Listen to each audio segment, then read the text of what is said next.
viviendo, predicando y enseñando el Evangelio.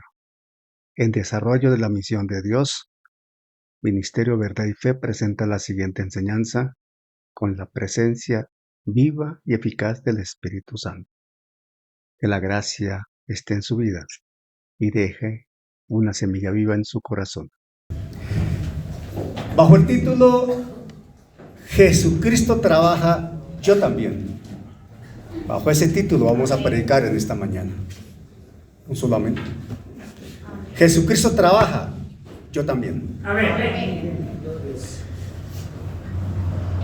En la lectura del día, que se ha empezado a establecer una lectura direccionada en la programación mensual. Abordamos el capítulo 3 de Génesis. Y justamente ahí en Génesis 3:15, la palabra directamente desde el cielo profetiza hechos de envergadura eterna.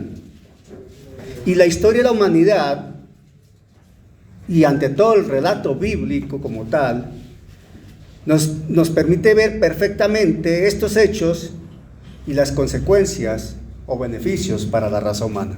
Lo que estaba allí escrito en Génesis 3:15. Y en Génesis 3:15 dice la Escritura, recordemos lo que dice la Reina Valera del 60, y pondré enemistad entre ti y la mujer, y entre tu simiente y la simiente suya. Esta te herirá en la cabeza y tú le herirás en el calcañar. Estamos hablando de que Dios directamente anunció la enemistad que tendría el mundo pecador con la iglesia, con el creyente. La enemistad que se levantaba contra Dios, la rivalidad, ¿verdad? En la Biblia lenguaje sencillo, esa misma versión, ese mismo pasaje 3:15 de Génesis dice así, Biblia lenguaje sencillo: haré que tú y la mujer sean enemigas, pondré enemistad entre sus descendientes y los tuyos, un hijo suyo te aplastará la cabeza y tú le morderás el talón. Y la historia confirma lo que está escrito. Se cumplió en la cruz del Calvario. En aquellos tiempos de la obra terrenal de Jesús, los fariseos, jebuseos y todas estas sectas de Israel se caracterizaban porque eran los más acérrimos enemigos del Señor Jesucristo. Lo tenemos claro, ¿verdad? Eran los más acérrimos enemigos de Jesús. Pero asimismo eran los más religiosos de la época. Conocían la Escritura. Se reunían a hablar de las Escrituras y, en fin, tenían muchas actividades religiosas, y lo recalco, muchas actividades religiosas, mas no tenían relación con Dios. Y ahí comienzan a verse las consecuencias de estar en actividades, pero alejado de una relación con Dios. ¿Me estoy explicando? No se trata que no se hagan las cosas, se trata que las cosas se hagan sin olvidar para quién se hacen las cosas, porque prima la relación con Dios. Es esencial la dirección del Espíritu Santo, determinante el orden divino. Amén. Entonces, en ese contexto de la enemistad que tenía Jesús con esta gente, no olvidemos que Jesús hizo gratuitamente esos enemigos, digámoslo así. ¿Por qué? Porque Jesús vino a hablar la verdad. Vino a corregir los errores de las tradiciones y costumbres. Vino a poner el orden en el conocimiento de la palabra. Los evangelios en muchas partes citan textos parecidos a esto. Ustedes dicen esto, pero yo les digo esto. Ustedes han escuchado aquello, pero yo les digo esto, ¿verdad? Jesús siempre corrigiendo y colocando en la justa medida la forma correcta de tomar la palabra y vivirla, ¿verdad? Entonces, En ese ministerio terrenal de Jesús, Jesús parecía el salmón. Ustedes saben que el salmón se caracteriza porque nada contra la corriente, ¿verdad? El pescadito, el salmón siempre está nadando contra la corriente. Y Jesús nadaba contra la corriente de las costumbres, contra la corriente de las tradiciones, pero ante todo Jesús nadaba contra la corriente del pecado. Contrarrestaba el pecado. Y nosotros como creyentes no podemos ser inferiores a ese legado del ejemplo de Jesús en su ministerio terrenal. Nosotros caminamos contra la corriente del mundo. Nosotros caminamos contra la corriente del pecado. Nosotros caminamos contra la corriente de la desobediencia. Nosotros caminamos contra la corriente de aquellos que fácilmente juzgan, señalan y acusan. Nosotros caminamos contra la corriente de la falsa doctrina. Caminamos contra la corriente de las falsas enseñanzas. Caminamos contra la corriente de la falsa vivencia del evangelio. Alabado sea Dios.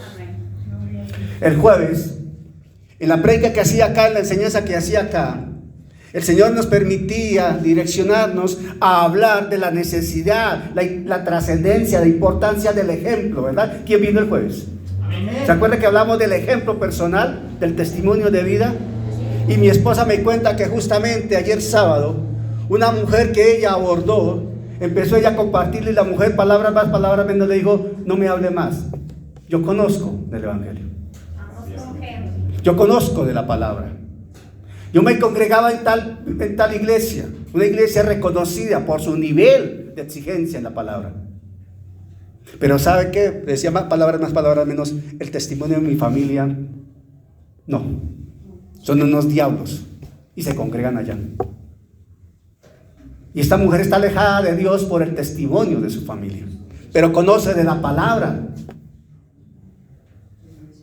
Se congregaba. ¿Me estoy explicando? Amén. Esa vivencia que tuvieron mi esposa y Henry y que compartimos en esta mañana sigue confirmando y llamando la atención y exhortando a la congregación a vivir el evangelio, a hacer testimonio, a no actuar solamente de palabritas, sino que los hechos de vida confirmen lo que estamos diciendo. Iglesia, nosotros como creyentes estamos llamados a ser coherentes. Coherentes con lo que escuchamos, pensamos, sentimos y decimos. No podemos estar escuchando una cosa, pretender pensar en otra, decir otra y hacer algo totalmente diferente. Debe haber total coherencia. Y ese mundo incoherente de los tiempos de Jesús se levantó contra la verdad que era Jesús mismo. Por ejemplo, Hechos 4, 27, 28 dice así. Hechos 4, 27, 28 dice así. Hechos 4, 27, 28. Porque verdaderamente, mire cómo la palabra se cita, porque verdaderamente se unieron en esta ciudad contra tu santo Hijo, Jesús, a quien ungiste, Herodes, Poncio Pilato, con los gentiles y el pueblo de Israel. Yo no sé si aquí mismo en esta congregación lo dije en algún momento, que cuando la escritura cita a Herodes, Poncio Pilato, gentiles y el pueblo de Israel, está representando a toda la raza humana en todas sus vertientes, levantada contra Jesús, levantada y señalando al Señor. Y esos mismos que el domingo de Ramos, el famoso domingo de Ramos, le tendieron mantas, le tendieron hojas, le recibieron al Señor y cantaban Hosana, Hosana. Esos mismos en la inmensa mayoría le estaban después diciendo a Pilato: crucifícalo, crucifícalo, crucifícalo. Nosotros no podemos estar pretendiendo crucificar el evangelio con nuestros hechos. ¿Y esto por qué lo cita la palabra ahí en Hechos 4:27? Dice 4:28, para hacer cuanto tu mano y tu consejo habían antes determinado que sucediera. Todo estaba en el perfecto plan de Dios. Parece una contradicción. No es una contradicción, es la perfección del plan divino. Es la soberanía absoluta de Dios, porque es difícil digerir esto desde el contexto del intelecto humano. ¿Cómo así que Dios lo planeó? Dios lo planeó porque era la única manera de salvarte a ti y salvarme a mí. Amén. La única, no había otra. Entregar a su hijo y pasarlo por allí. Amén. Esos fariseos y demás grupos religiosos obraban según sus costumbres, tradiciones, pero también según sus intereses. Lo sabemos. Y para ellos prevalecían las obras externas, lo externo. Ellos no consideraban lo interno. Verbo y gracia, por ejemplo. En la ley decía, si una mujer es encontrada en adulterio será apedreada, ¿verdad o no? Amén. Si es encontrada. Pero Jesús, ¿qué dijo? Extendió esto, no se quedó en específico a la mujer, sino que fue a la pareja y dijo, si el hombre en su pensamiento mira a una mujer y la desea, ya adulteró. Porque Jesús vino a corregir algo esencial. No mire lo externo, empezamos desde adentro. Por eso nació de nuevo el hombre, en el espíritu. Por eso somos un espíritu que nació de nuevo, que tiene un alma y vive en un cuerpo, de adentro hacia afuera. Y Jesús lo dice, de adentro sale lo que contamina al hombre. ¿No dijo eso Jesús? Amén. Entonces debemos cuidar lo que viene hacia adentro, lo que llega. ¿Y qué es lo que debe llegar? Lo que tú escuchas, lo que tú vives y tu comunión con el Espíritu Santo. Amén, amén. No es lo que tú haces en el sentido que lo muestres al mundo y lo digas. Es lo que tú eres como creyente, que se debe evidenciar a lo externo. Amén. Y lo digo con toda autoridad en la vivencia que el Señor me da. No se trata solamente que vengas a la iglesia. Se trata que vivas el Evangelio. Porque muchas personas van a las iglesias por costumbre. ¿Sabían eso? Mucha gente va a las iglesias por costumbre. Otros van por compromiso. Otros van por no discutir con la pareja. Otros van por buscar novia o novio. Y no estoy exagerando. Y en eso se terminaron pareciéndose a la iglesia tradicional. Yo recuerdo cuando tenía 12, 13 años, yo vivía en La Victoria. Soy victoriano también. Sí, claro, somos vecinos. Allá está la casa que era de mi papá, la casa que nos heredó papá. Allá vive mi hermano, ahí cerca del hospital.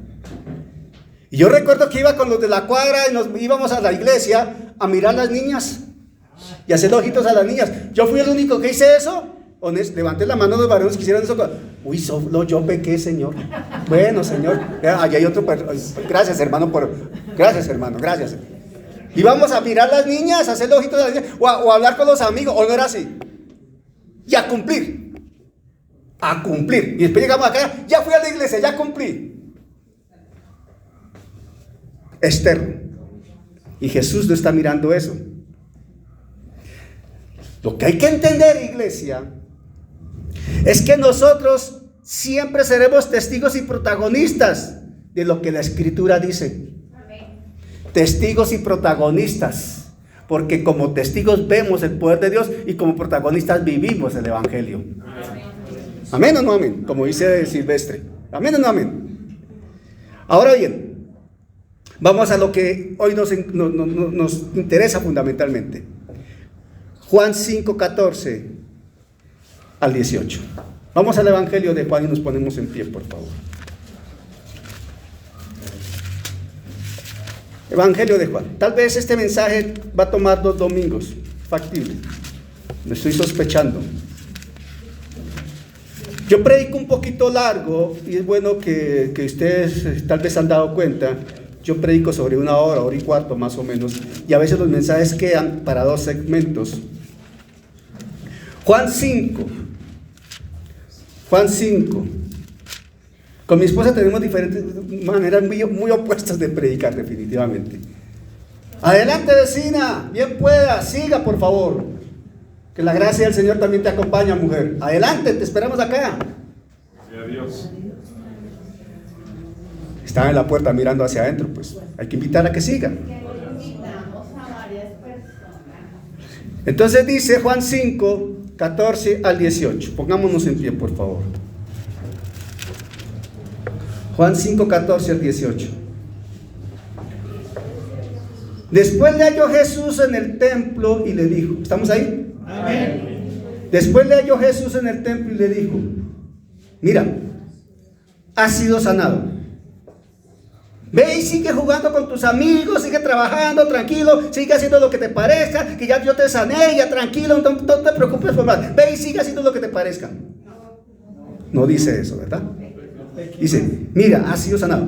No peques más, para que no te venga alguna cosa peor. El hombre se fue y dio aviso a los judíos que Jesús era el que le había sanado. Y por esta causa los judíos admiraban a Jesús, lo abrazaban y le decían gracias. Y por esta causa los judíos perseguían a Jesús y procuraban matarle, porque hacía estas cosas en el día de reposo. Y Jesús le respondió, mi Padre hasta ahora trabaja y yo trabajo. Por esto los judíos aún más procuraban matarle, porque no solo quebrantaba el día de reposo, sino que también decía que Dios era su propio Padre, haciéndose igual a Dios. Amén. Sentémonos, por favor. Mi Padre hasta ahora trabaja y yo trabajo. Ese contexto del capítulo 5 de Juan está hablando de Betesda, ¿cierto? El estanque aquel. Y del paralítico que no podía llegar allá porque no alcanzaba, ¿cierto? Y Jesús ahí en el verso 6 dice, ¿quieres ser sano? Y bueno, el Señor lo sanó, ¿cierto? Y era un día sábado. Y el Señor lo sanó. El Señor se ocupaba los sábados. ¿Y qué hacían los fariseos los sábados? No hacían nada, según ellos, porque la ley se lo impedía. Pero ¿qué hacía Jesús? Trabajaba, ministraba, llevaba el mensaje, obraba, sanaba, salvaba. Yo recuerdo una vez, yo estaba trabajando en una carretera en el Casanare. Yo estaba de residente allá.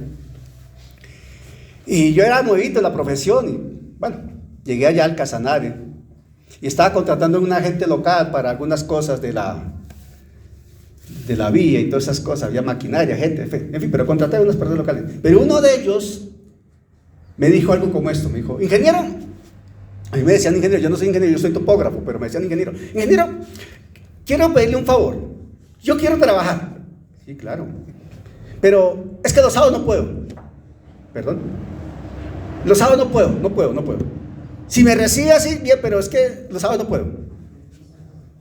Yo, inocente, pero vi la actitud del hombre muy honesta y muy franca. Le dije, listo, no hay problema, tranquilo. Le dije así, listo, no hay problema. A los días, justo un sábado, yo estaba haciendo un recorrido por la vía, estaba haciendo unas revisiones allí, cuando de pronto veo al hombre que me había dicho esto, a la puerta de una casa. Hola, buen día. Y a mí me quedó, bueno, pero este está en su casa y me saludé y toda la cosa. Después le pregunté, bueno, cuénteme una cosa, ¿por qué no trabaja los sábados? Me dijo, es que yo soy adventista y los sábados no trabajamos. Y empezó a echarme su cuento adventista. Hoy día lo entiendo, ¿cierto? Porque esa es la concepción doctrinal de ellos. Guardan el sábado. Pero un día le escuché a un predicador algo, entre comillas, jocoso, que tiene su sentido. Decía, bueno, si guardan el sábado, entonces también se deben de haber circuncidado, entonces. Buena pregunta, ¿verdad? Porque si quieres ser judío, entonces circuncídese, porque ¿qué hacemos? Pero ¿esto a qué voy? Jesús trabajaba el sábado y ministraba el sábado.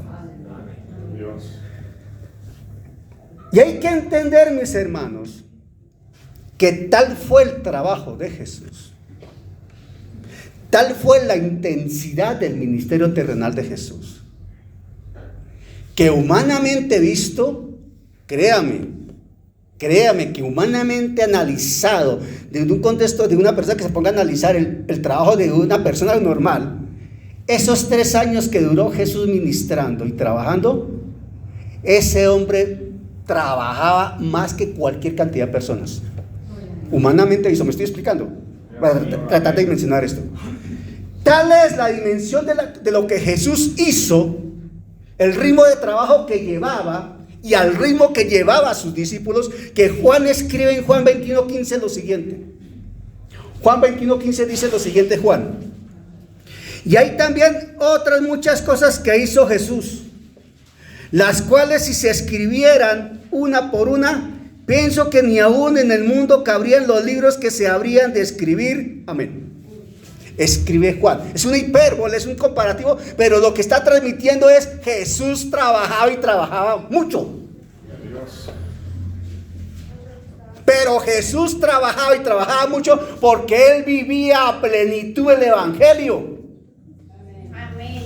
Ahí sí nos decimos amén. Jesús trabajaba a ese ritmo porque vivía a plenitud el Evangelio. Iglesia, para que tú puedas trabajar a un ritmo alto, exigente y con resultados, necesitas vivir el Evangelio. Porque la fortaleza no es humana, la fuerza viene del Espíritu. Esto no es con fuerza humana. Esto no es porque tú tomes vitaminas, te alimentes bien. Es porque el Espíritu Santo te da esa fuerza, te direcciona, de verdad te guía. Porque humanamente no se puede hacer lo mismo que hacía Jesús. Pero Él dejó el ejemplo para indicarnos que es posible. Pero dependemos de su gracia, de su amor y de la vivencia y guía del Espíritu Santo. En otro contexto, solamente se vuelven obras muertas. Amén. Y la iglesia en un alto porcentaje está desarrollando obras muertas. Y hay que entender que Jesús es un Dios de vida y Dios es un Dios de vida y las obras de Dios son vivas. Amén. Si el Espíritu Santo no está presente, eso es una obra muerta. Cuando tú vayas a abrir la boca a proclamar el Evangelio, cuando tú vayas a hacer una visita, cuando tú vayas a poner un mensaje de WhatsApp, cuando tú vayas a hacer una llamada, asegúrate que el Espíritu Santo te está guiando a hacerlo. Pues si no, eso se pierde. Recuerdo, mi esposa sabe bien, este testimonio es durísimo. Una pareja en alguna ocasión, creyentes, y el hombre cayó en adulterio. Bueno, la esposa consultó con mi esposa como médica primeramente y después como le pidió un consejo, le dijo: ten cuidado porque puede haber alguna situación. El hecho es que ella terminó enferma, contagiada. Y yo abordo al hombre. Y una mañana, me acuerdo bien que fue un viernes en la mañana, yo estaba orando en la casa. Y empezó el Señor a tocar mi corazón con unos versículos. Pero eran unos versículos durísimos con relación a desconocer el pacto del matrimonio, a dejar a la mujer de su juventud, a la adulterio, todas esas cosas me estoy explicando, pero unos versículos durísimos. Señor, ¿debo mandarle esos mensajes? Sí. Pero Señor, sí. Pero Señor, sí. Señor, ¿de verdad? Sí. Y le mandé los mensajes. A los 10 minutos llama a este hombre, que nunca me llamaba. ¿Qué le pasa, hermano? ¿Por qué me escribe esas cosas? ¿Cómo se atreve? Le digo: hermano, ¿usted va a discutir conmigo o quiere discutir con el Señor? Lo que la palabra dice, ¿es mentira o es verdad? No, eso es de la Biblia y es la palabra de Dios. Pero ¿es mentira o es verdad con su vida? Bueno, no sé qué. Entonces, si tiene algo que discutir, discuta con el Señor, no conmigo.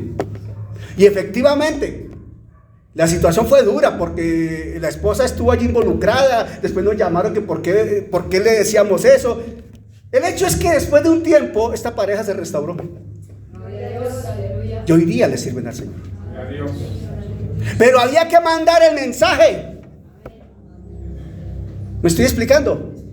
Y a veces el mensaje que uno recibe o envía no es precisamente para abrazarte y decirte: tan bonito que estás, chévere, sigue así. No, exhorta, pega duro, penetra como espada de doble filo. Porque la Escritura dice que es como espada de doble filo que penetra hasta lo más profundo.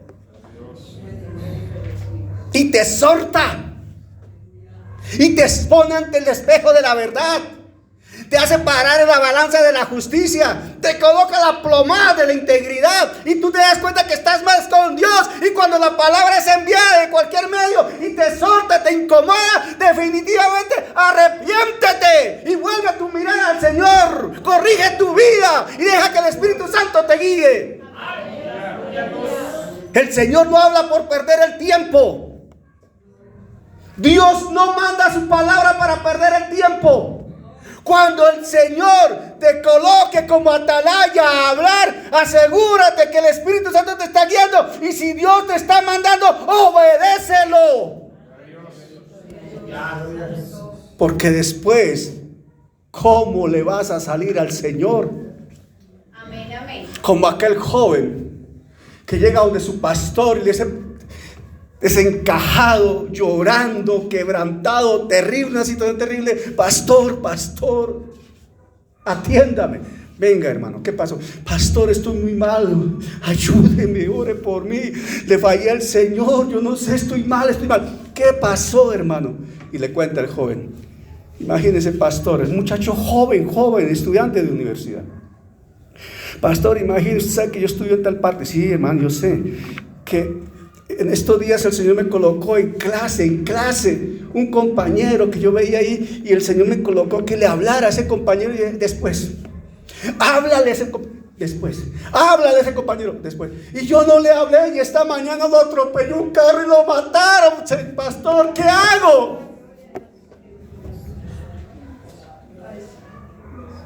¿Cuál es el mensaje ahí? El Señor nos tiene para que trabajemos y respondamos a su orden. Santo Dios, esto no estaba previsto en el mensaje, Señor. Bueno, tú quieres hablar esto. Hermano, no mandes un mensaje por mandar. No uses el WhatsApp por usarlo. No, déjate guiar del Espíritu Santo. Un mensaje de WhatsApp puede salvar una vida, ¿sabes? Un correo electrónico puede corregir una vida. Una llamada puede salvar a alguien. Seguro. Escuché otro testimonio de una persona que estaba en un puente, caminando por allí, y de pronto vio a alguien. Y notó que la actitud de esta persona que estaba sobre la baranda del puente era como sospechosa. Y se acercó. ¿Se siente mal? No, estoy bien. ¿Seguro está bien? Yo no lo veo bien. ¿Qué pasa? ¿Podemos hablar? ¿Quiere hablar con alguien? ¿Me quiere contar qué pasa? No nos conocemos, pero sabe que Jesús le ama, y pasaba por aquí, lo vi, y quiero decirle que Jesús lo ama, no lo ha dejado de amar. Cuando este hombre escuchó eso, ¿Jesús me ama? Sí, Jesús le ama. Y a mí también me ama. Y a todo el que está en problemas ama, pero ¿quieres escuchar del Evangelio? Y le escuchó. Para no hacer largo el mensaje, este hombre le dijo: solo Dios sabía que yo me iba a matar, iba a tirar ahí. Pero usted pasó por aquí y me dijo que Jesús me ama. Y veo que es verdad, Él me ama. Porque si no, no hubiera aparecido, ya estaría muerto. Hermano, Jesús tiene un método de trabajo sencillo. ¿Saben cuál es? Obedece. No te compliques la vida, obedece. ¿Quiénes trabajan acá bajo sujeción a un patrón, a un jefe, a un director, a alguien? ¿Te has dado cuenta que con tu jefe inmediato, el que te direcciona, es mejor obedecer y no ponerte a pelear? Entonces, con Jesús, ¿cómo es? Diferente. Obedece. Y si tú obedeces a Jesús, lo que tú haces va a salir bien. Porque Jesús obedeció al Padre y todo salió bien. Tú y yo estamos acá porque Jesús obedeció al Padre. Amén. Entonces hay que obedecer. Y Jesús, Dios a través de Jesucristo, en el obrar del Espíritu Santo, siempre estará manifestando su gracia y su amor, su favor. Y por medio de nosotros se va a acercar a quien lo necesita. Por medio de nosotros se va a acercar a quien Él desea volver a traer a sus brazos, como el hijo pródigo. Pero somos nosotros los que debemos estar dispuestos a escuchar y hacer la tarea bien. Amén. Y Jesús estaba en aquel entonces enfrentado a una cantidad de tradiciones y Él necesitaba cambiar eso. corregir todo eso. Y sonaba locura para Israel, como el evangelio suena locura para el mundo, ¿verdad? Porque es una locura, pero para nosotros no es locura. Ahora bien, Mateo 12, 5 al 8 dice así, atención, 12, 5 al 8 dice así. Dice así: ¿o no habéis leído la ley? ¿Cómo en el día de reposo los sacerdotes en el templo profanan el día de reposo y son sin culpa? Pues os digo que uno mayor que el templo está aquí. Y si supieseis qué significa misericordia quiero y no sacrificio, no condenaríais a los inocentes, porque el Hijo del Hombre es Señor del día de reposo. ¿Por qué el Señor actuaba en el día de reposo como lo hacía? Porque Él es el Señor del día de reposo. Y te tengo una noticia: el Señor Jesucristo no ha dejado de ser tu Señor. Amén. Pocos dicen amén. El Señor Jesucristo no ha dejado de ser tu Señor. Él es nuestro Salvador, sí, pero sigue siendo nuestro Señor. Y como es nuestro Señor, quien direcciona, quien da la orden, quien dice qué hay que hacer y cómo hay que hacerlo, es Él. Amén. La cabeza direcciona al cuerpo. Los pies no se mueven si la cabeza no la direcciona. Las manos no hacen si la cabeza no direcciona. El cuerpo no se mueve si la cabeza no direcciona. La iglesia no se debe mover si Jesucristo no le da una ruta. Y Él ya estableció la ruta. Vive el evangelio lleno del Espíritu Santo para que honre su nombre. Esa es la manera de trabajar. Alguien podrá decir: hermano, usted no sale de ahí predicando. Voy a seguir hablando de eso, hermano. Amén, amén. Porque es la vida nuestra. Es la eternidad del creyente. Es la necesidad de la iglesia. Entender que hay que vivir el evangelio. Porque bien decía un pastor a quien escuché un día y me identifico con él, decía, palabras más, palabras menos, hablándole a un congreso pastor, decía: actualmente la primera que tiene que ser evangelizada nuevamente es la misma iglesia. Porque se ha desviado, se ha olvidado de la esencia del evangelio. Y se ha cambiado por doctrinas de hombre, por filosofías humanas, por ciencias sociales, etcétera, etcétera. Muchas partes, con el respeto correspondiente que me acreditan o que me merecen, perdón, los profesionales, en muchas partes se actúa más con la terapia del psicólogo, desconociendo el poder del Espíritu Santo. Y qué mejor que aplicar lo que el psicólogo sabe, pero de la mano del Espíritu Santo. Jesús nos llama a trabajar obedeciéndole a Él, siguiendo sus pasos.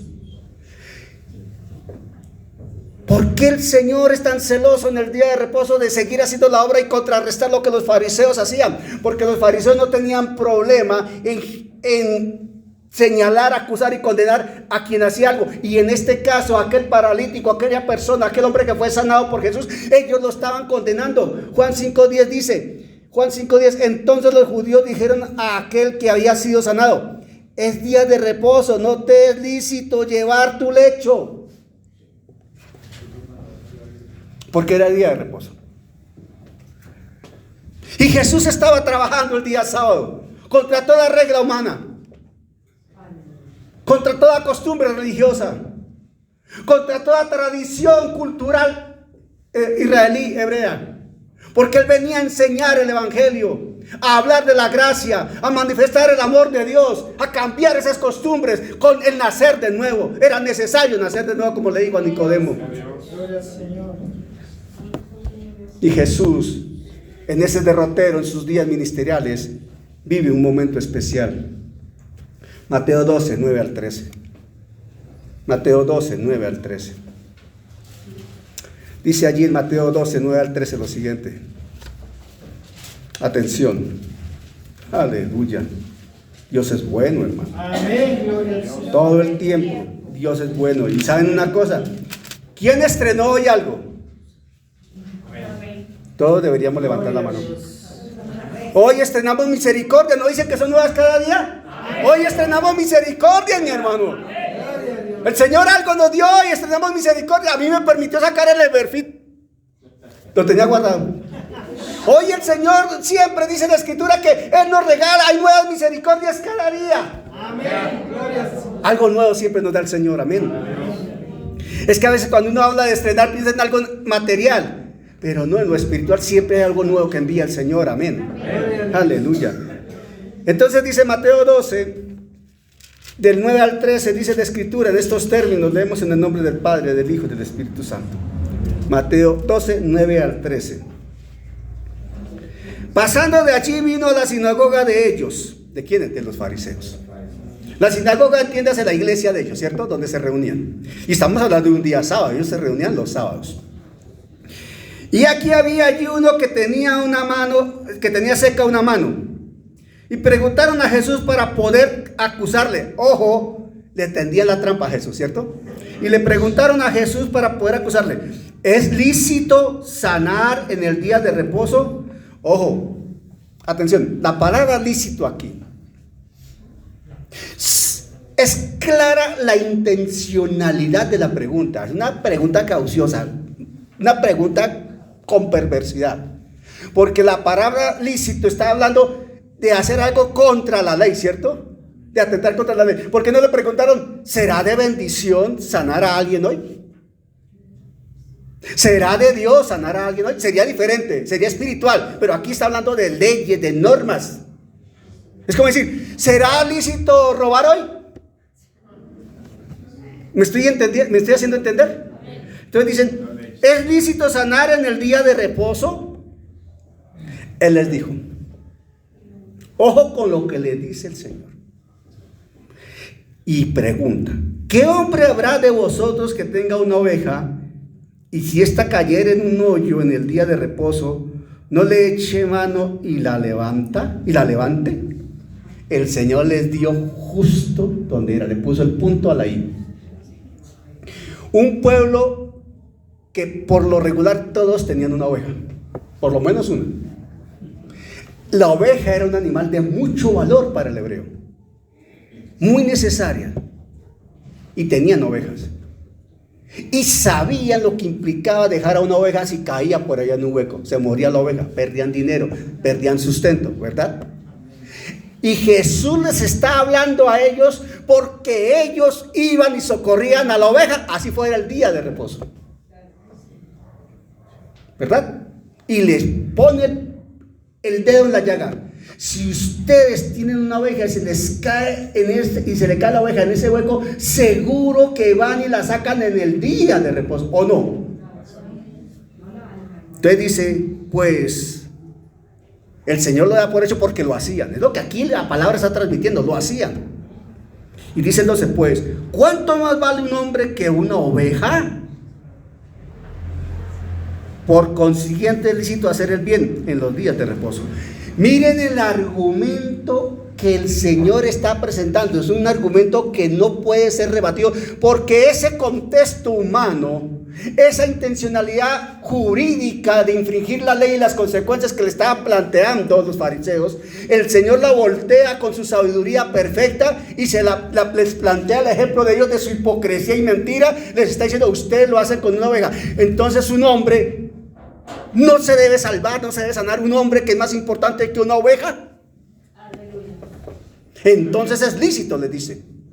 Es legal, es correcto, es necesario, debe hacerse. Es lo que le está diciendo el Señor. Entonces dijo a aquel hombre: extiende tu mano. El hombre enfermo estaba ahí y estaba la discusión. Entonces calculen el cuadro, o piensen en el cuadro, dimensionen el cuadro. El hombre con su mano defectuosa está ahí, los fariseos aquí diciendo no sé qué, y él sabía, el hombre enfermo sabía las cosas que estos hacían, las consecuencias que podía llevar, ¿verdad? Y Jesús al otro lado, y el hombre aquí. ¿Qué deseaba el hombre? A ver, la lógica, ¿qué deseaba el hombre?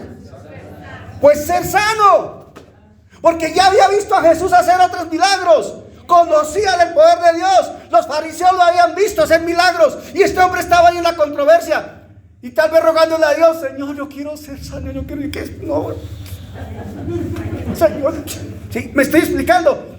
el desespero, en la necesidad, y él ahí aferrado, y Jesús dice, es lícito. Y entonces el Señor dijo a aquel hombre, extiende tu mano, y él la extendió y le fue restaurada, sana como la otra.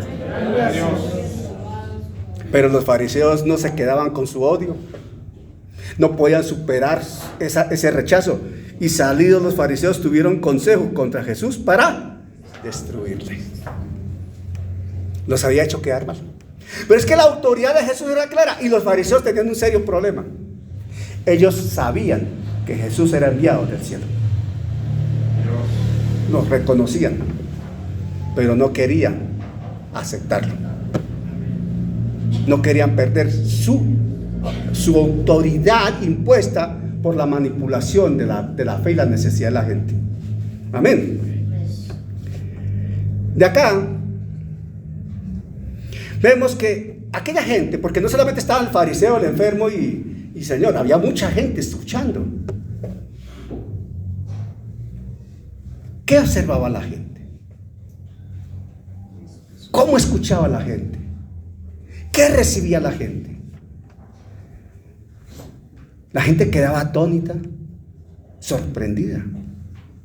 La gente decía, pero definitivamente este hombre que le habla con tal autoridad a los fariseos, que no les tiene miedo a los fariseos, que hace milagros, sanó a este, sanó a aquel, resucitó al otro. Aquí hay algo diferente. Este debe ser el... Y entre ellos conversaban. ¿Se pueden imaginar el corrillo allá? Atónitos, impactados. Pero los fariseos y esas sectas odiaban a Jesús y le tendían una trampa. Entonces llega lo que dice Mateo 12, del 22 al 24. Ellos no se medían en lo que hacían, con tal de impedir que Jesús enseñara la verdad. Ellos no se medían. Entonces, Mateo 12, 22 al 24. Entonces fue traído a él un endemoniado, ciego y mudo, y le sanó. De tal manera que el ciego y mudo veía y hablaba. Y toda la gente estaba atónita y decía, ¿será este aquel hijo de David? Mas los fariseos al oírlo decían, este no echa fuera a los demonios, sino por Beelzebú, príncipe de los demonios. Fue lo que llenó la copa. Se pasaron de toda raya. Colmaron la paciencia del Señor. ¿Saben una cosa, hermanos? Debemos aprender, entender y aceptar que si provocamos a Dios, un día Él va a reaccionar. Dice el adagio popular, tanto va el cántaro al agua hasta que se rompe. Y estos fariseos le hicieron a Jesús. Y había un día definido por el Señor. Y allí cuando dicen, este no echa fuera los demonios, sino por Beelzebú, príncipe de los demonios. Atención, Beelzebú. Eso es una expresión que viene por allá de los caldeos. Y Beelzebú es el señor de las moscas, el señor del estiércol. Entonces, ¿a quién le estaban atribuyendo el poder de Dios? Al mismísimo diablo, pero en una connotación absolutamente degradante, ofensiva. Le estaban diciendo que le estaban diciendo a Jesús que hacía la obra por el señor del estiércol, por el príncipe de las moscas. ¿Dónde se la pasan las moscas? Y Jesús reacciona a ello. Ellos estaban reconociendo lo que no podían negar. Sí, hubo un milagro. Efectivamente, ese hombre se sanó. Efectivamente, este endemoniado quedó libre. Efectivamente, ese muerto resucitó. Pero es que este lo hace por Beelzebú. el príncipe, el señor de los demonios del estiércol, no tuvieron el carácter, no tuvieron la valentía, les faltaron los calzones, perdónenme la expresión, para decir definitivamente este es el hijo de David. Y es cuando Jesús reacciona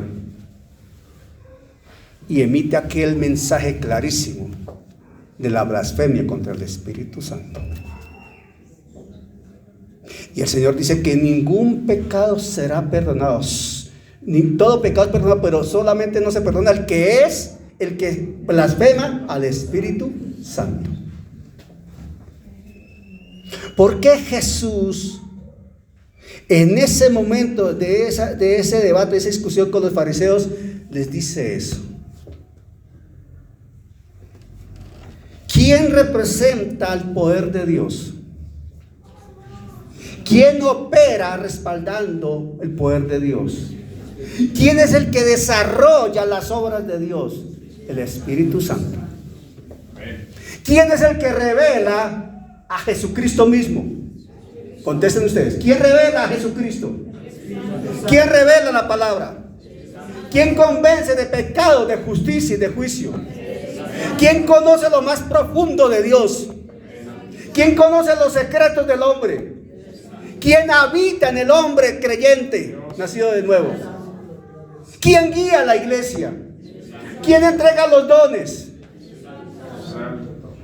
El Espíritu Santo es santo no por ser el Espíritu, porque es santo, es Dios mismo. Es Dios mismo con todas las prerrogativas de Dios. Y le están atribuyendo su obra a los demonios. Están insultando al Padre, al Hijo y al Espíritu. Y Jesús dice: no es por mí, a mí me pueden decir lo que quieran, es que están insultando al Espíritu Santo. Es tan importante el Espíritu Santo que Jesús dijo: os conviene que yo me vaya, porque vendrá otro, el Consolador, el Paracletos. ¿De quién estaba hablando? El Espíritu Santo. Es tan importante el Espíritu Santo que el Señor le dice en Juan 15, si estoy bien, a sus discípulos. En Juan 15 habla de la manifestación del Espíritu Santo, y en Hechos habla de cómo cayó el Espíritu Santo, cómo vino el Espíritu Santo del Pentecostés. Y todos hablaban nuevas lenguas. Y ahí en ese caso del Pentecostés están hablando de lenguas humanas, no angélicas. Idiomas humanos milagrosamente dados. ¿Para qué? Para proclamar a Jesucristo y el Evangelio. Eso es lo que enseña Hechos 1. Es tan importante el Espíritu Santo que el Espíritu Santo es el que habita en el creyente y le guía paso a paso a desarrollar la obra que Dios estableció. Es tan importante el Espíritu Santo que del Espíritu Santo viene la unción, la manifestación para quien enseña, para quien predica, para quien ministra. Es tan importante el Espíritu Santo que es el que está contigo, llenando tu boca con la palabra que tú has de pronunciar cuando la abres para predicar el Evangelio. Es tan importante el Espíritu Santo que tú tal vez no te acuerdes en este momento de un versículo, aunque te sabes 250 versículos, pero en el momento que el Señor te va a usar, va a obrar a través tuyo, te recuerda pasajes completos de la Escritura. Es tan importante el Espíritu Santo que tú necesitas predicar en un lugar y tú no has preparado una predica y dices: Señor, yo no he estudiado, no he preparado una predica, pero de la abundancia del corazón abra la boca y el Espíritu Santo saca tremendo mensaje de tu corazón. Lo digo porque a mí me ha pasado. Hay momentos en que me ha tocado cubrir a alguien la predicación y no he preparado un mensaje como tal. Señor, ¿qué voy a enseñar? Porque no he preparado como tal un mensaje. Pero el Señor me dice: en tu corazón hay muchos mensajes sembrados. Y es verdad.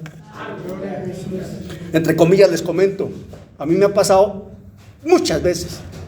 Me estoy duchando, por ejemplo, y me acuerdo de un versículo, y en fracción de segundos de ese versículo hay 3, 4, 5, 6, 7, 8, 9 ideas, y está un mensaje establecido ahí en el corazón.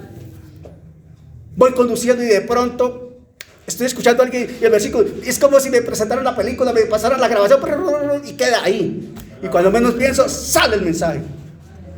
Y lo que el Señor me dio así se vuelve una hora, hora y cuarto, hora y media de predicación. Y yo no sé de dónde, porque humanamente yo nunca lo escribí. Ese es el Espíritu Santo. Por eso Jesús es tan celoso, Dios es tan celoso con el Espíritu Santo. Por eso es el discipulador perfecto.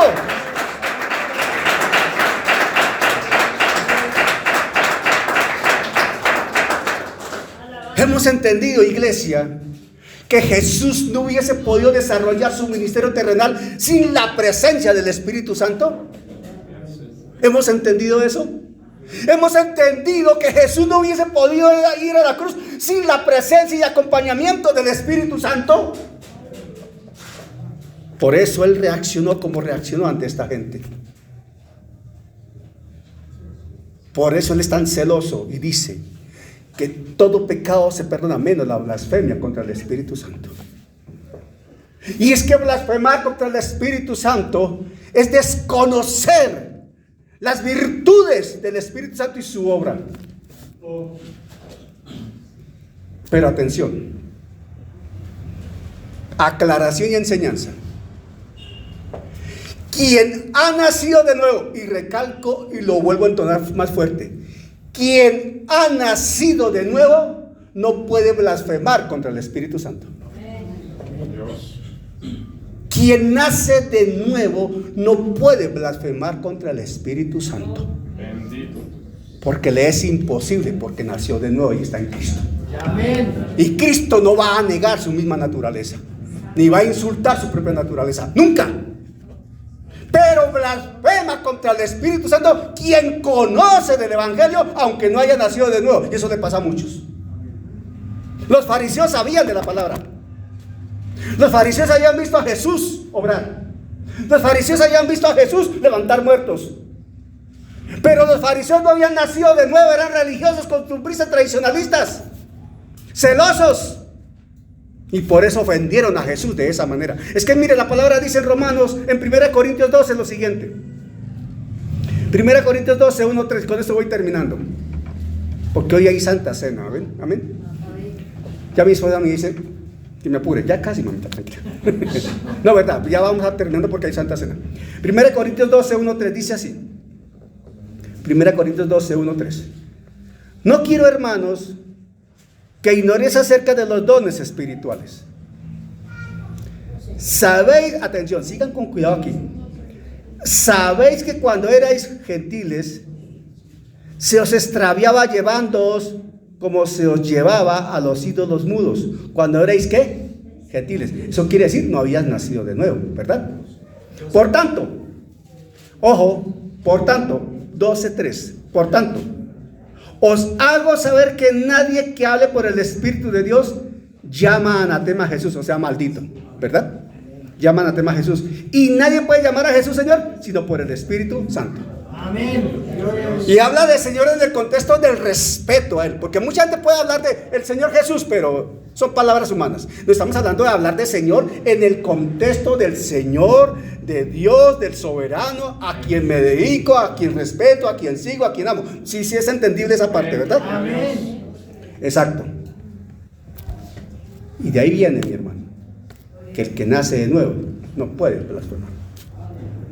Es diferente a contristar al Espíritu Santo. Completamente diferente. Eso lo veremos en otra ocasión.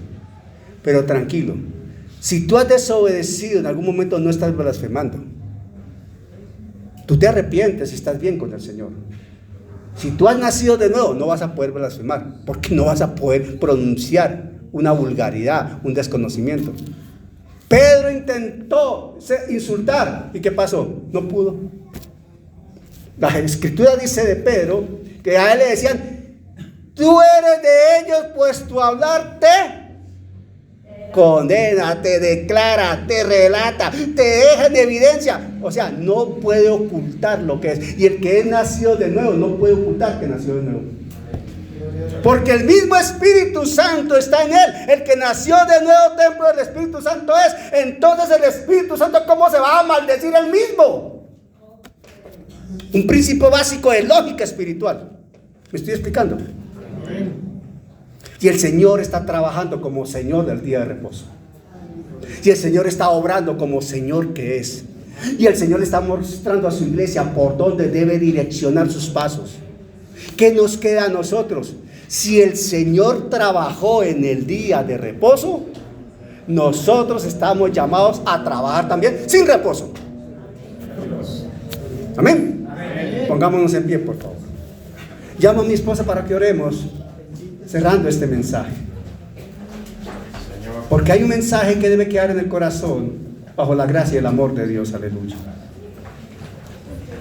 Creyendo, mis hermanos, que el Señor está hablando a cada corazón, para que entendamos que así como Él trabaja, debemos trabajar nosotros. Colóquese sobre sus pies y vamos todos a Colosenses capítulo 1 versículo 9 y 10. Siempre van a estar escuchando esta porción de la palabra. Con todo el cariño les pido que la memoricen. Uno de los anhelos de sus pastores es que usted esté trabajando, amén, como lo hacía Jesús. Por favor, leamos Colosenses capítulo 1 versículos 9 y 10 y vamos a leerlos todos en voz alta, amén. Colosenses 1, 9 y 10 dice: por lo cual también nosotros desde el día que los oímos no cesamos de orar por vosotros y de pedir que seáis llenos. No los escucho, hermano, ¿no están ahí? Amén, amén. Amén. Vamos a volver a leer. Quiero escucharlos, perdónenme que insista, pero cuando decimos leemos todos, es necesario que su alma escuche lo que usted está hablando, si no usted no le cree. Recuerde que somos un espíritu que tiene un alma y que habita en un cuerpo. Así que cuando les indicamos que leamos todos, usted está hablando a su alma, a su espíritu. Amén. Colosenses capítulo 1 versículo 9 y 10. Por lo cual también nosotros desde el día que lo oímos no cesamos de orar por vosotros y de pedir que sean llenos del conocimiento de su voluntad En toda sabiduría e inteligencia espiritual, para que andéis como es digno del Señor, agradándole en todo, llevando fruto en toda buena obra y creciendo en el conocimiento de Dios.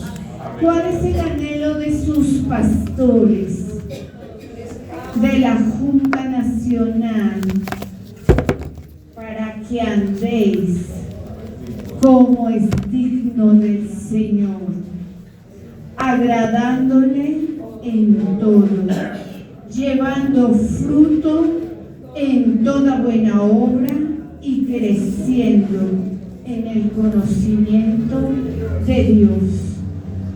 Daniel predicaba, mi esposo, el pastor predicaba, Jesús trabajaba. También necesitamos trabajar. Por eso la oración de Pablo era que fueran llenos del conocimiento de su voluntad en toda sabiduría e inteligencia espiritual. ¿Para qué? Para que usted le esté agradándole en todo, llevando fruto en toda buena obra y creciendo en el conocimiento de Dios. Cierre por favor sus ojos. Señor, te damos toda la gloria, toda la honra, Señor. Te pedimos en esta mañana que seas tú mismo, Señor, actuando a favor de cada uno de mis hermanos.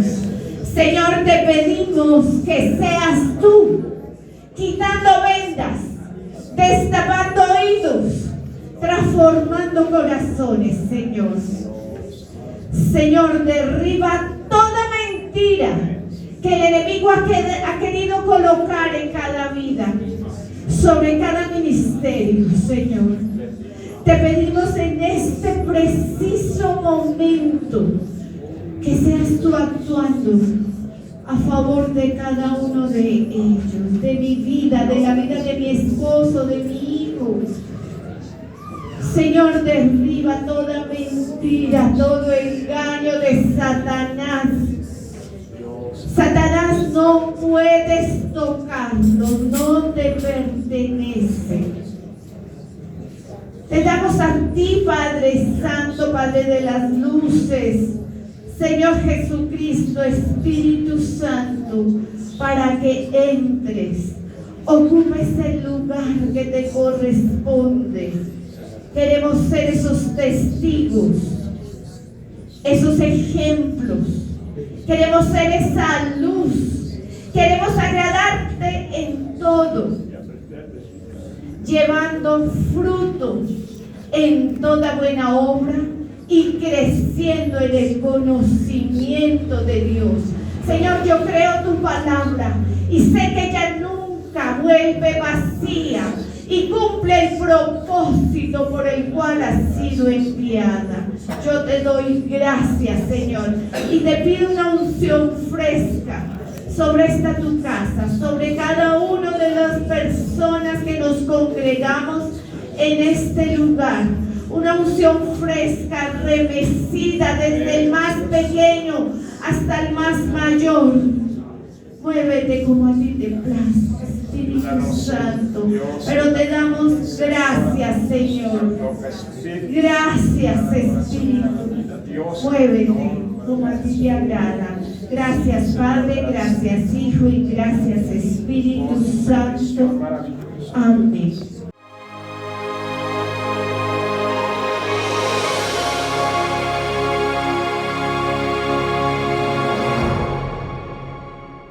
Gracias al Señor por su obra en cada corazón, con su palabra viva, y que sea el Espíritu Santo generando en ustedes un amor profundo por la palabra del Evangelio de Jesucristo, para alabanza de su gracia y gloria de su nombre.